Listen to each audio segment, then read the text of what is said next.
Today we're here to see ladder, and Jen, Tegan, and Barbara are from the Blue Ocean Society for Marine Conservation. So they're going to talk a little bit about the work that they do with the whales in the Gulf of Maine, and then we'll go see the big lab. So thank you.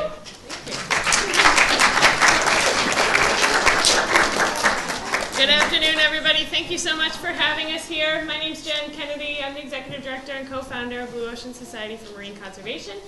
Tegan is my daughter, and Barbara is one of our volunteers who's done a lot of different things with us, but also volunteered on whale watch boats quite a bit last year. We're based in Portsmouth, and our range is pretty much New England. Our mission is to protect marine mammals in the Gulf of Maine through education, research, and conservation. So I have a quick slideshow today, a couple of videos so you can see what whales look like in the wild, and then we're going to see our inflatable whale ladder. We just got ladder at the end of August last year, and we're really excited about it. It's been a great addition to our programs. And if you guys are interested in getting more involved, there's lots of ways you can do that. We are a nonprofit organization. We have volunteer opportunities. One of the things we do is work on local whale watch boats and do education and research. That's a lot of how we learn about the local whales out here. We work on the 2 whale watch boats that are out of Rye, New Hampshire, and also Captain Bill's out of Gloucester. We also have a couple of touch tanks at our Blue Ocean Discovery Center, which is in Hampton Beach, so feel free to, I have a few of these if you want to grab one of those. You can check out our website at blueoceansociety.org if you want more information. If you know of anybody who is not here today but would like to see the whale, he's available for school programs, scout programs, birthday parties, all kinds of things. So definitely let us know if you have any questions. And on with the program. So I'll keep this pretty short. I know we have lots of little ones here today, and seeing the whale is obviously probably the most exciting part for me too. But in case you're not familiar with it, the area that is our part of the Atlantic Ocean is called the Gulf of Maine. And there's a yellow box up there because that's where we do most of our work. There's a rocky underwater, basically mountain range about 20 miles off the coast of New Hampshire called Jeffrey's Ledge, which is where we do a lot of whale watching and research. And then you might be familiar with Stellwagen Bank, which is just kind of south of that between Cape Ann and Cape Cod, which is another big area. And both those areas are good feeding grounds for whales and a whole bunch of other marine life that are here during the summertime. So there are actually whales around the area now. There's not as many in the area in the wintertime, but they are starting to come back for their spring and summer feeding season, and our whale watch season starts pretty soon. We actually start whale watching around mid-May, so we're pretty excited to get back out on the water again for sure. So I want to talk a little bit about whale parts real quick. Anybody know what kind of whale this is? Raise your hand if you know. A humpback whale. Very good. So that's a humpback whale. And they're found in the Gulf of Maine. We see them pretty often on our whale watches. And one of the good ways to tell that it's a humpback whale is it has these really long flippers. And I have a humpback whale up here to our puppet. And you can see how it's long flippers. And humpback whales here in the Gulf of Maine actually have white flippers. Most of them do. So this one's actually from the Pacific Ocean. So a little bit about whale parts. Whales have this thing on top of their head called a blowhole. And actually a whale like a humpback whale has 2 blowholes right next to each other. If you guys know anything about whales, can you point to the part of your body that is most like a blowhole? Anybody have any ideas? What on your body is like a blowhole? Your mouth. Your nose. And whales breathe just like we do, except like with this guy right here, his blowholes are right here, and whales don't have much of a neck, right? So if they wanted to breathe and they had to, if their nostrils were here, and if it wanted to breathe, it would have to stick its head all the way up just to take a breath, which would be very, very difficult. But instead they have these blowholes right on top of their head. So if this is the water surface, this whale wants to take a breath, and they can only hold their breath for about 45 minutes. It'll just come up to the surface and exhale all that air. And so just like us, whales breathe with lungs. So they have air in their lungs, and they exhale all that old air. And as the air comes out, it's really warm because it's been inside this whale's body, and they're pretty warm animals. And that air hits the cold air outside, and it condenses. It basically turns into a water vapor. Same thing that happens when you go out on a cold day and you can see your breath. So that air turns into water droplets. And it's actually impossible for a whale to take anything in its mouth and shoot it out the top of its blowholes, or out the top of its head. So they can't actually shoot water out their heads like you often see in cartoons, and in Finding Nemo, actually. So those are the blowholes. A lot of the whales around here have a dorsal fin or a fin on their back. Our inflatable whale has a pretty big fin, actually. They have the tail, or flukes. And then these big things we've already talked about, the flippers. So they use their tail to move forward, but anybody know what they use their flippers for? Swimming. Oh, I heard it. Somebody said to turn. Who said that? Yep, that's right. So they don't swim like we do, like this. Or like this, but they can move their flippers a little bit to turn. Sometimes they actually go like that to back up a little bit for a really short distance. And then a lot of the whales that we have around here, the big whales, have these things called throat pleats or ventral grooves, these things like that. And we'll see what they do in just a minute. Okay, so around the world, there's whales that live in pretty much all the oceans of the world. There's actually 86 different species or kinds of whales, but all those species are divided into two main groups. And one group is the toothed whales. Anybody know what kind of whale this is? Orca. You know everything. Have you read a lot about whales? Well, No? Okay, so toothed whales like this orca or killer whale. These whales have teeth. What kind of whale is this? orca. This is an orca. But killers aren't orcas. That's right. So this guy's missing something. What is it? Teeth. Teeth. So I think this whale actually didn't brush his teeth, and they all kind of fell out. So you want to make sure you brush your teeth, or you'll look like this whale, and you'll just be like gumming your fish. So this whale should have some teeth. And we actually brought some whale teeth. We'll bring these around in just a minute. We'll kind of bring everything around together. But so this is what real whale teeth look like. This is a tooth from an orca. And we were talking about Moby Dick for just a second. This is a tooth from a sperm whale. They're the biggest toothed whale. So even though these whales have teeth, they don't chew their food. They just use their teeth to kind of chomp on a fish, or an orca might eat a sea lion or a cute little seal or something like that. But so they'll just chomp on it and use the teeth to grab. But then with fish especially, they just swallow them whole. Like I said, I'll bring these around in just a second. I'll do that thing real quick.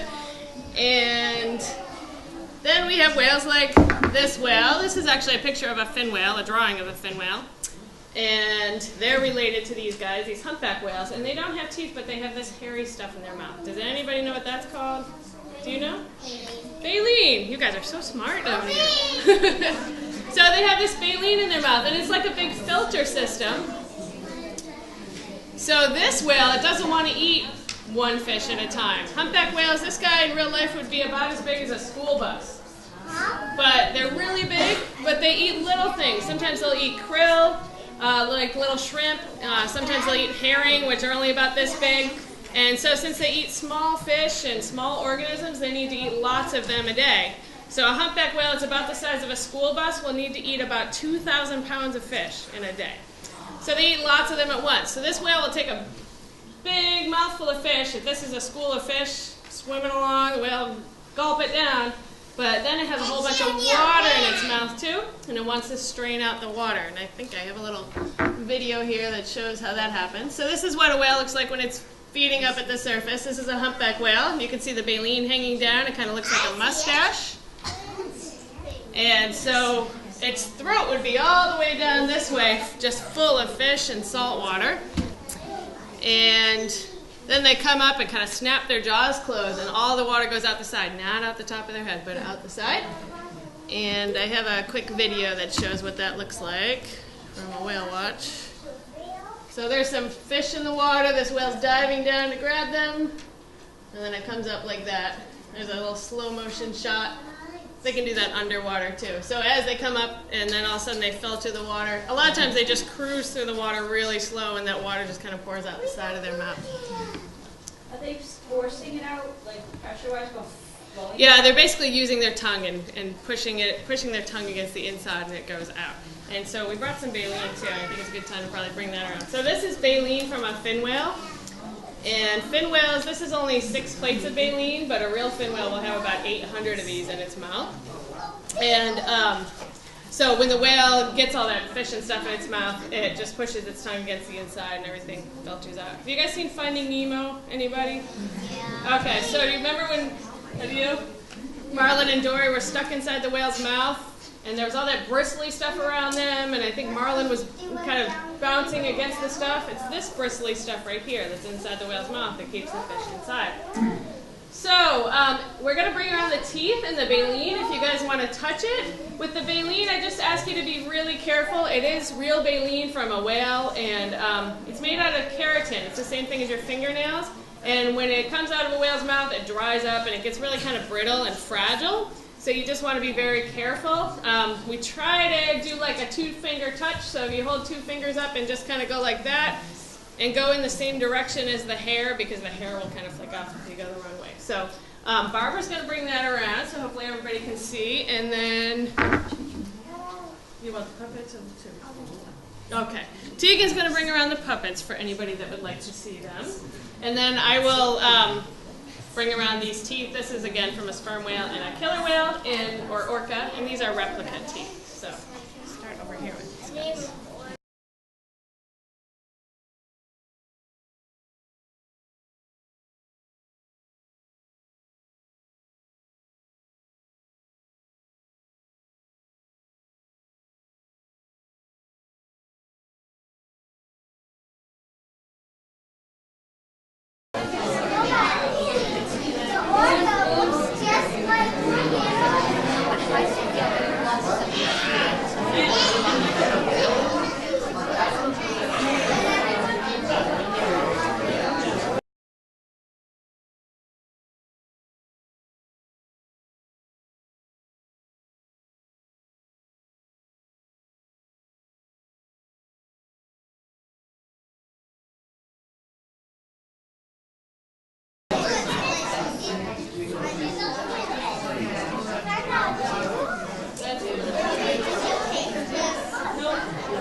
So in case you're wondering, there's a few species of whale. Who's been on a whale watch, by the way? Oh, a bunch of you. Awesome. So of the 86 species of whales in the world, about 20 different species have been seen in the Gulf of Maine, but there's 4 that we see most commonly here.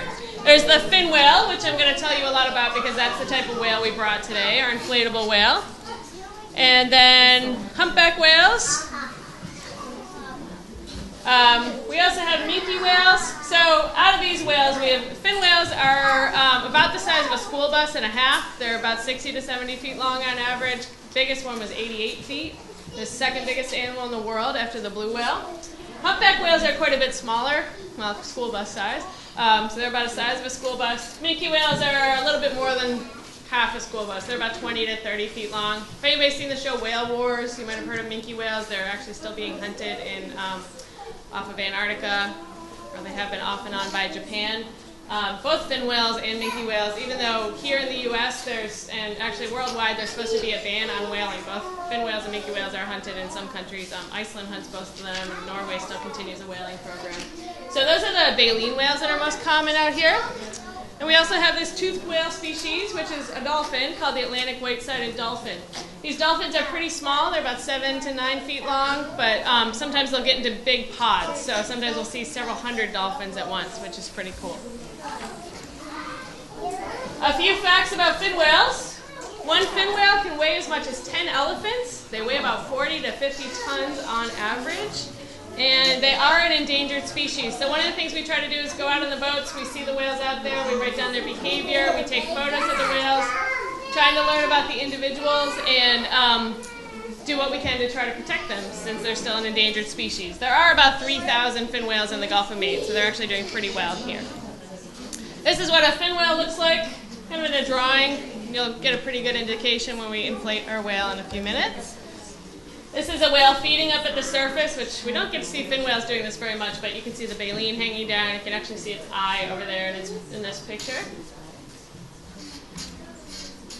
And one of the cool things about fin whales is they're the only asymmetrically colored mammal that we know of in the world.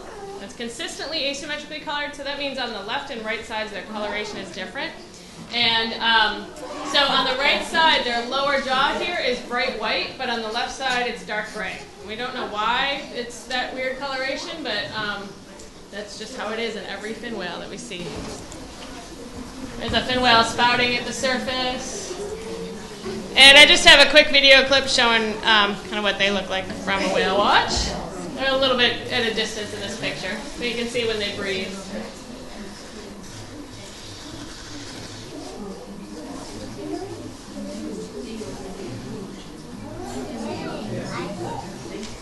And we see them on about 3/4 of our whale watches, so they're pretty common out here.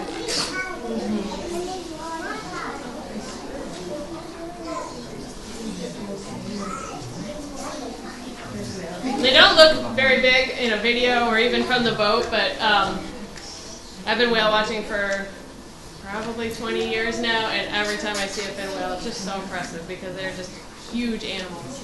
Not very often you get to see a 60 or 70 foot animal pretty much right next to you. So, all right, some fun facts about fin whales. They eat about 5,000 pounds of fish a day. It's been estimated about 360 tons of fish in one feeding season.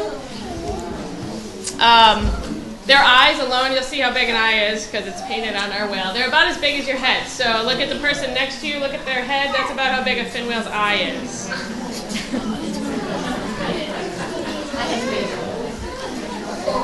With all the baleen whales, the girls are bigger than the boys. Females are longer than the males. So it's kind of opposite in humans where males are usually taller than females. And their heart alone, you'll actually get to see how big a heart of a fin whale is because we have one inside our inflatable whale. But their heart alone weighs about 600 pounds, and just to give you perspective on that, that's about the weight of 3 refrigerators.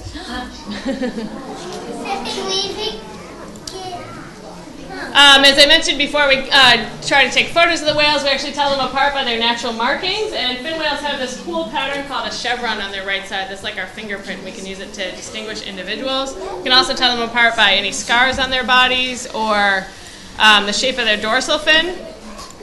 So we usually name the whales that we see a lot. So here's a few of the whales that we see. And then this is one of our favorite ones. This is Ladder. So Ladder is the whale we modeled our inflatable whale after. He's been seen in the Gulf of Maine since 1981. We've been doing research since 96, and we've seen him almost every year since then. And fin whales generally are by themselves a lot. They're pretty solitary animals like all baleen whales are, but one of the cool things about Ladder is pretty much every time we see him, he has a buddy with him. He's always hanging out with other whales. And I don't know if you guys can see this very well from back there, but Ladder got his name for this scar right here. There's these lines that go down. Anybody want to guess how he got that scar? How about in the back? Yep, he had an interaction with a boat at some point and the propeller went over his back. He's had that scar ever since I've seen him, so it's obviously healed and he's doing okay, but he's a pretty good example of what kind of the things whales have to face in the Gulf of Maine. So that's Ladder. You'll get a better idea of his markings when we inflate him too.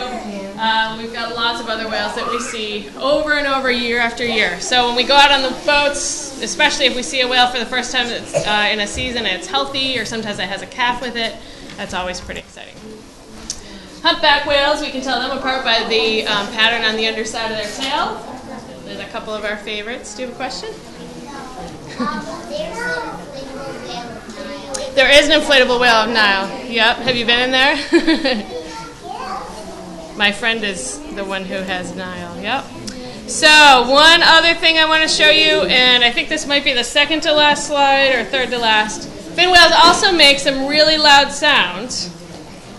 They're so loud that we think a fin whale up here, like if it was off the coast of Massachusetts, could talk to a fin whale in Florida or Bermuda, maybe farther than that. They have very deep voices, so they carry very well underwater. So here's your chance to talk out a little bit. Why don't you guys demonstrate what you think a fin whale sounds like? Go ahead, you can just do it. You want to do it?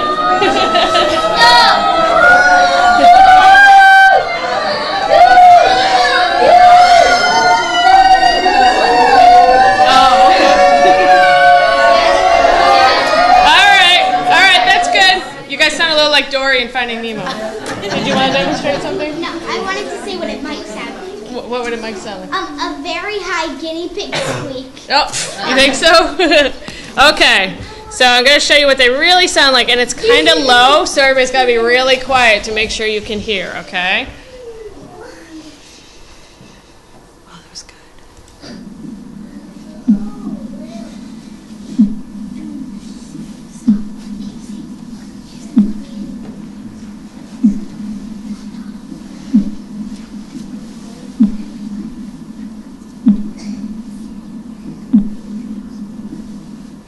Is that what you guys thought it would sound like? No.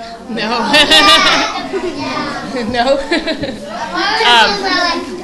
Yeah. So yeah, they definitely have much deeper voices than like humpbacks and dolphins that have kind of a lot of more high-pitched and squealy voices. But it's those deep voices that make them go so far in the ocean. Question? Are there things that can interfere with like the transmission from one to another? That's a good question. There's lots of scientists studying ocean noise and its impacts on animals like whales, and thinking like, there's right whales that there's only 500 of them left in the world for North Atlantic right whales, and a lot of the way they find each other, since they're pretty spread out animals, pretty solitary, is probably by calling back and forth. So, some scientists have thought with different species in different areas, right whales being one of them, that all the ocean noise that's out there now, exploration and shipping and boating and all that stuff, might be interfering with their ability to find each other.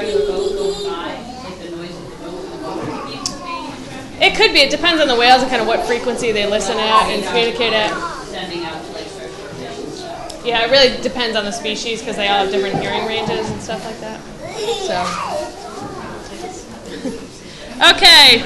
Just want to encourage you guys to help marine life however you can. There's lots of ways you can do that. We do a lot of beach cleanups. I forgot to mention that earlier. We do about 200 beach cleanups a year working with volunteers through our Adopt a Beach program. And we do that because we pick up trash before it washes into the ocean because animals can get tangled up in it or eat it on accident. So you always want to dispose of your trash responsibly. I can't tell you how many balloons, well I can tell you, we record every balloon we see on a whale watch boat, and it's several hundred every year. Floating around out in the ocean. A lot of them are those mylar balloons with the strings. And so you just always want to be careful if you have balloons. Please never let them go outside because there's a chance they're going to end up on the ocean, a very good chance, where an animal could mistake it for food and eat it on accident. And especially with the plastic strings, they could get tangled up in those. We do a fishing line recycling program. If anybody wants information on that, let us know. You can recycle fishing line and recycle and reuse whatever you can. Okay, you guys ready? Yes.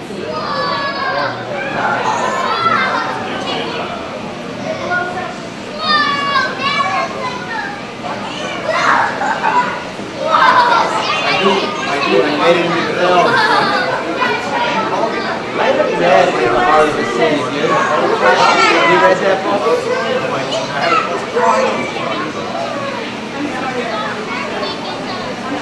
Maybe that's not the book.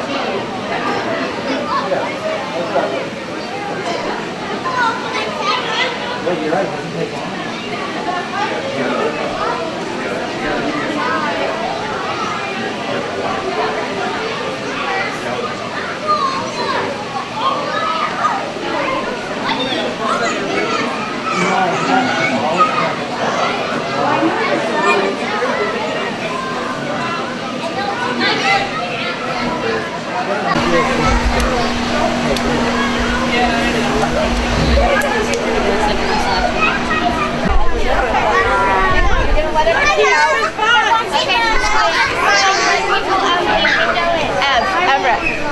It's okay.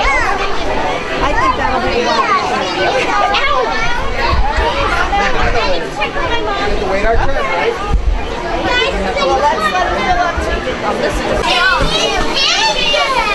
Hey, you guys, could you sit down for a second and everybody can see everything? That would be great. Can you guys sit down? Sorry to move away.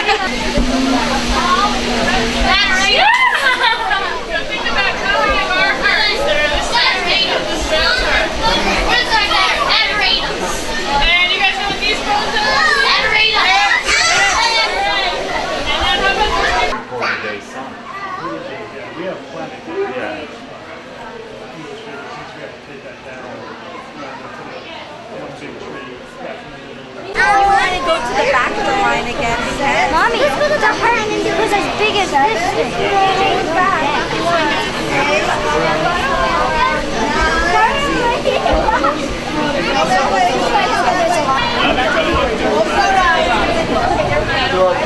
We'll lose at the end.